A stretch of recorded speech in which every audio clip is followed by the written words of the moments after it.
هەیە واشنتن و مۆسکۆ لە هەفتکن ئاگر بەستێ لە دەڤەرەکە سووریای ڕابگەێنن لە دەڤەرەکە دنجە هەمان وڵاتی شەر دەردکەوێ و بە ئاوایەکی نەکەمتر ژێ شەرەی بەریخوا. پشتی ڕێکەفتنا واشنتن و مۆسکۆ دەربارەی سەکناندنا تۆپباران و بردومانکردنا باژارە حەلەبێ بە ئاوایەکی هەر یەک جوان فشارێت لەسەر هەڤال بەندی خۆژە ئۆپۆزیسیۆنی و حکوومەتێ بگا گەهانە ڕێکەفتنەکەی ژە بۆ سەکناندنا ئاگر لە باژارە حەلەبێ ji bo 48 demjimêran lê gundwarê parêzgeha Helebê û bêtaybetî lê bereya başûrê Helebê şerekî giran di navbera Cundul Eqsa û bereya Nusra ji aliyekî ve û hêza hikûmeta Sûriyayê û alîgirên wê ji aliyekî din ve derket.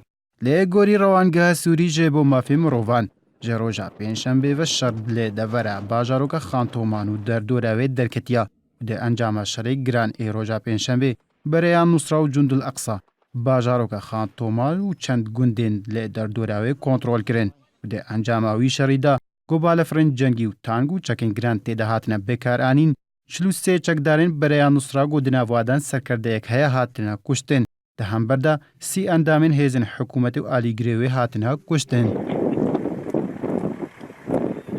Digel alozbûna krîza Sûriyayê lê ser erdê û lê ser masaya danûstandinan. Aliyên navdewletî û herîmî hejmarek rûniştin ji bo Helebê û Sûriyayê encamdan. Ji civîna Komkara Erebî got bordûmana Helebê şermezar kir, heya civîna Almanya di navbera wezîrên derveyê Ferensa û Almanya û dîmistora Riyad Hicab de.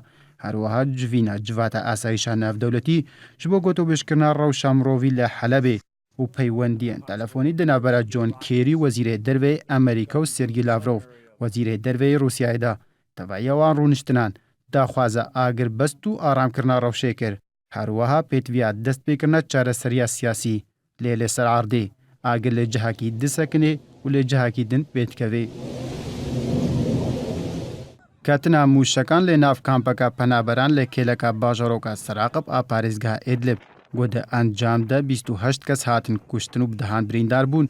Diyar dike got çi cih lê Sûriyayê neparestiya û hemû lê ber agirin. İbrahim Adem, NRT.